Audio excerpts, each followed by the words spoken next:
ನಮಸ್ತೆ TV 20 news Kannada ವಾಹಿನಿಗೆ ಸ್ವಾಗತ. ಮುನವಳ್ಳಿ ಪಟ್ಟಣದಲ್ಲಿ ಬಸವ ಜಯಂತಿ ಆಚರಣೆ. ಬೆಳಗಾವಿ ಜಿಲ್ಲೆ ಸವದತ್ತಿ ತಾಲೂಕಿನ ಐತಿಹಾಸಿಕ ಧಾರ್ಮಿಕ ಪರಂಪರೆಯುಳ್ಳ ಮುನವಳ್ಳಿ ಪಟ್ಟಣದಲ್ಲಿ ಬಸವ ಜಯಂತಿಯನ್ನು ಆಚರಣೆ ಮಾಡಲಾಗಿದೆ. ಮುನವಳ್ಳಿ ಪಟ್ಟಣದಲ್ಲಿ ಬಸವೇಶ್ವರ ಭವ್ಯ ಮೂರ್ತಿ ಅನಾವರಣ ಮಾಡಲಾಗಿದೆ. ಮುನವಳ್ಳಿ ಪಟ್ಟಣದ ಬಸವೇಶ್ವರ ವೃತ್ತದಲ್ಲಿ ಇಂದು ವಿಶ್ವಗುರು ಬಸವಣ್ಣನವರ ಮೂರ್ತಿಯನ್ನು ಮುನವಳ್ಳಿಯ ನಡೆದಾಡುವ ದೇವರೆಂದು ಪ್ರಖ್ಯಾತಿ ಹೊಂದಿದ ಮುರುಘರಾಜೇಂದ್ರ ಮಹಾಸ್ವಾಮಿಗಳವರ ಅಮೃತ ಹಸ್ತದಿಂದ ಮೂರ್ತಿಯನ್ನು ಅನಾವರಣ ಮಾಡಿದರು. ಅದರ ಬಗ್ಗೆ ನಿಮಗೆ ಅಭಿಪ್ರಾಯ? ಭಾಳ ಖುಷಿ ಆಗ್ತದೆ. ಎಲ್ಲ ಯುವಕರು ಕೂಡಿ ಬಸವಣ್ಣವರ ಸರ್ಕಲ್ನ ಅದು ವಿಶೇಷವಾಗಿ ಮೂರ್ತಿಯನ್ನು ಅನಾವರಣ ಮಾಡಿಸಿದಾರಲ್ಲ, ಇದು ಇಡೀ ಮುನವಳ್ಳಿಗೆ ಅಷ್ಟೇ ಅಲ್ಲ, ಇಡೀ ಒಂದು ಸವದತ್ತಿ ತಾಲೂಕಿಗೆ ಒಂದು ಗೌರವ ತರುವಂಥ ಕೆಲಸ ಇವರು. ಯಾಕಂದರೆ ಬಸವಣ್ಣವ್ರದ್ದು ಮೂರ್ತಿ ಮಾಡೋದ್ರಿಂದ ಸಾಕಷ್ಟು ಅವ್ರ ಕೊಡುಗೆ ಇದೆ. ಇವತ್ತು ಕರ್ನಾಟಕ ಅಷ್ಟೇ ಅಲ್ಲ, ಇಡೀ ವಿಶ್ವಕ್ಕೆ ಇವತ್ತು ಬಸವಣ್ಣ ಇವತ್ತು ಏನಿಲ್ಲ, ನಾನು ಮೊದಲೇ ಮಾತಾಡ್ಬಿಟ್ಟೇನೆ, ಇವತ್ತು ಎಲ್ಲರನ್ನೂ ಸಮಾನವಾಗಿ ಕಂಡು ನುಡಿದಂತೆ ನಡೆದಂಥ ಮಹಾಮಹಿಮಾಶಾಲಿ ಯಾರಾದ್ರೆ ಅದು ಮಹಾತ್ಮ ಬಸವಣ್ಣವ್ರನ್ನು ಕೂಡ ಯಾರು ಕೂಡ ಮರಿಬಾರ್ದು.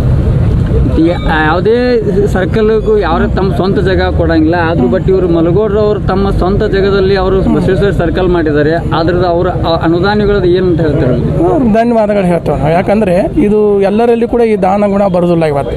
ಯಾಕಂದರೆ ಅವರು ಈ ಬಸವೇಶ್ವರ ಸರ್ಕಲ್ಗೆ ಅಷ್ಟೇ ಅಲ್ಲ, ಜೊತೆಗೆ ಅವರು ಕೊಟ್ಟಿದ್ದು ಸ್ಮಶಾನಕ್ಕೂ ಕೂಡ ಇವತ್ತು ಮುನವಳ್ಳಿಗೆ ಸ್ಮಶಾನಕ್ಕೂ ಕೂಡ ಅವ್ರು ಜಾಗ ಕೊಟ್ಟಾರಲ್ಲ, ಇದು ಭಾಳ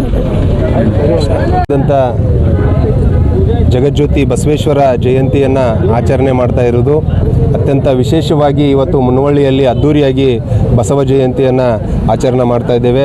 ಮುನವಳ್ಳಿ ಪಟ್ಟಣದಲ್ಲಿ ಪ್ರವಚನವನ್ನು ಹಚ್ಚುವುದರ ಮೂಲಕ ಬಸವ ಜಯಂತಿಯನ್ನು ಭಕ್ತರು ಆಚರಣೆ ಮಾಡ್ತಾ ಇದ್ದಾರೆ. ಇನ್ನೊಂದು ವಿಶೇಷವಾಗಿ ಈ ವರ್ಷ ಮುನವಳ್ಳಿ ಪಟ್ಟಣದಲ್ಲಿ ಬಸವೇಶ್ವರ ಸರ್ಕಲ್ನಲ್ಲಿ ಬಸವ ಮೂರ್ತಿಯನ್ನು ಪ್ರತಿಷ್ಠಾಪನೆ ಮಾಡುವುದರ ಮೂಲಕ ಇವತ್ತು ಮುರುಘರಾಜೇಂದ್ರ ಮಹಾಸ್ವಾಮಿಗಳು ಒಂದು ಬಸವೇಶ್ವರರ ಮೂರ್ತಿಯನ್ನು ಅನಾವರಣಗೊಳಿಸಿದ್ದಾರೆ, ಲೋಕಾರ್ಪಣೆ ಮಾಡಿದ್ದಾರೆ. ಮತ್ತು ಬರುವಂಥ ದಿನಮಾನಗಳಲ್ಲಿ ಬಸವ ಜಯಂತಿಯನ್ನು ಮುನವಳ್ಳಿ ಪಟ್ಟಣದಲ್ಲಿ ಆಚರಣೆ ಮಾಡಲಿಕ್ಕೆ ಎಲ್ಲ ಯುವಕರು ಮತ್ತು ಹಿರಿಯರು ಉತ್ಸಾಹಕರಾಗಿದ್ದಾರೆ ಅಂತಕ್ಕಂಥ ಮಾತನ್ನು ಈ ಸಂದರ್ಭದಲ್ಲಿ ಹೇಳಿ, ಬರುವಂಥ ದಿನಮಾನಗಳಲ್ಲಿ ಪುರಸಭೆಯ ಅಧ್ಯಕ್ಷರು ಆದಂಥ ಇವತ್ತು CB ಬಾಳೆ ಅವರು ಕಾರ್ಯಕ್ರಮದಲ್ಲಿ ಪಾಲ್ಗೊಂಡಿದ್ದಾರೆ. ಅವರ ಒಂದು ಉಪಸ್ಥಿತಿಯಲ್ಲಿ, ಅವರ ಒಂದು ನೇತೃತ್ವದಲ್ಲಿ ಎಲ್ಲ ಕಾರ್ಯಕ್ರಮಗಳನ್ನು ಅದ್ಧೂರಿಯಾಗಿ ಆಚರಣೆ ಮಾಡ್ತೇವೆ. ಬಸವೇಶ್ವರ ಮೂರ್ತಿಯನ್ನು ಇವತ್ತು ಚಿಕ್ಕದಾಗಿ ಅನಾವರಣ ಮಾಡಿದ್ರೂ ಕೂಡ ಬರುವಂಥ ದಿನಮಾನಗಳಲ್ಲಿ ಇನ್ನೂ ಹೆಚ್ಚಿನ ದೊಡ್ಡ ಪ್ರಮಾಣದಲ್ಲಿ ಬಸವ ಮೂರ್ತಿಯನ್ನು ಮುನವಳ್ಳಿ ಪಟ್ಟಣಕ್ಕೆ ಒಂದು ಶೋಭೆಯನ್ನು ತರ್ತಕ್ಕಂಥ ಮೂರ್ತಿಯನ್ನು ಅನಾವರಣ ಮಾಡ್ತಾ ಇದ್ದೇವೆ. ಎಲ್ಲ ಸಮಾಜದವರನ್ನು ಒಳಗೊಂಡು ಎಲ್ಲ ಸಮಾಜದ ಹಿರಿಯರನ್ನು ಕರ್ಕೊಂಡು ಬರುವಂಥ ದಿನಮಾನಗಳಲ್ಲಿ ಬಸವ ಜಯಂತಿಯನ್ನು ಇನ್ನೂ ಹೆಚ್ಚು ಅದ್ಧೂರಿಯಾಗಿ ಮುನವಳ್ಳಿ ಸಾಂಸ್ಕೃತಿಕ ನಗರದಲ್ಲಿ ಮಾಡ್ತೇವೆ ಅಂತಕ್ಕಂಥ ಮಾತನ್ನು ಈ ಸಂದರ್ಭದಲ್ಲಿ ಹೇಳಿ, ಈ ಕಾರ್ಯಕ್ರಮವನ್ನು ಪಾಲ್ಗೊಂಡು ಅತ್ಯಂತ ಎಲ್ಲರೂ ಹಿರಿಯರು ಯುವಕರು ಉತ್ಸಾಹದಿಂದ ಕಾರ್ಯಕ್ರಮವನ್ನು ಯಶಸ್ವಿ ಮಾಡಿದ್ದಾರೆ. ಎಲ್ರಿಗೂ ಕೂಡ ಈ ನಿಮ್ಮ ಮುಖಾಂತರ ಮುನವಳ್ಳಿ ಜನತೆಗೆ ಧನ್ಯವಾದಗಳನ್ನು ಹೇಳ್ತಾ ಮತ್ತೊಮ್ಮೆ ಎಲ್ರಿಗೂ ಬಸವ ಜಯಂತಿಯ ಆರ್ಥಿಕ ಶುಭಾಶಯಗಳು. ಆಗೈತ್ರಿ, ಅದ್ರ ಏನು ಅನಿಸ್ತದೆ ನಿಮ್ಗೆ? ಎಲ್ಲ ಸರ್ಕಲ್ಗಳು ಮಾಡ್ಬೇಕು ಅನಿಸ್ತದೆ, ಹೇಗೆ ಅನಿಸ್ತದೆ ನಿಮ್ಗೆ? ಎಲ್ಲ ಸರ್ಕಲ್ಲೂ ಮಾಡ್ಬೋದು. ಜಗದ ಒಂದು ಅನಾನುಕೂಲತೆ ಇರೋದ್ರಿಂದ ಇವರು ಮಲಗೌಡರು ಜಾಗ ಕೊಟ್ರು ಅಂಥೇಳಿ ಇಲ್ಲಿ ಅನುಕೂಲ ಆಗೈತೆ ಬಸವಣ್ಣನ ಮೂರ್ತಿ ಮಾಡೋಕ್ಕೆ. ನಮಗೆ ಇದ್ರ ಬಗ್ಗೆ ಕೊಟ್ಟದ್ದಕ್ಕಾತು ಇಲ್ಲಿ ಪ್ರತಿಷ್ಠಾಪನೆ ಮಾಡಿದ್ದಕ್ಕಾತು ತುಂಬ ಸಂತೋಷ ಅನ್ನಿಸ್ತದೆ. ಇದು ಮೊದಲಿಂದನೂ ಬಸವೇಶ್ವರ ಸರ್ಕಲ್ ಅಂತೇಳಿ ಗಂಟಿದೊಂದು ನೇಮ್ ಇದೆ, ಬಸವೇಶ್ವರ ಸರ್ಕಲ್ ಅಂತೇಳಿ ನೇಮ್ ಇದೈತೆ, ಈಗ ಎಂತಲ್ಲ. ಅದ್ರ ಮೂರ್ತಿ ಅನಾವರಣಗೊಂಡಿದೆ, ಅದ್ರ ಬಗ್ಗೆ ಅದ್ರ ಭಯಂಕರ ಭಾಳ ಸಂತೋಷ ಅನಿಸ್ತದೆ. ಹೆಮ್ಮೆನೂ ಅಷ್ಟೇ ಅನಿಸ್ತದೆ.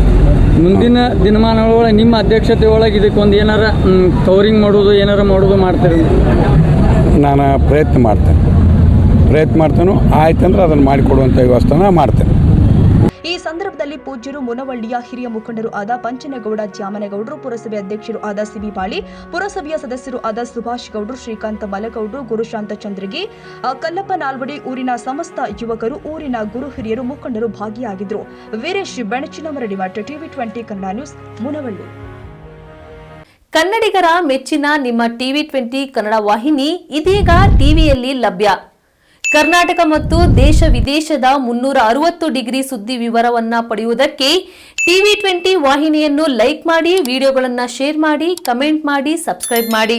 HCN ಕೇಬಲ್ 842 ನಂಬರ್ನಲ್ಲಿ ಹುಕ್ಕೇರಿ ತಾಲೂಕು ಹಾಗೂ ಸಂಕೇಶ್ವರದ ಸುತ್ತಮುತ್ತಲಿನ ಹಳ್ಳಿಗಳಲ್ಲಿ ಲಭ್ಯ. PCN ಕೇಬಲ್ 129 ನಂಬರ್ನಲ್ಲಿ ಹಾರುಗೆರೆ ಸುತ್ತಮುತ್ತಲಿನ ಹಳ್ಳಿಗಳಲ್ಲಿ ಲಭ್ಯ.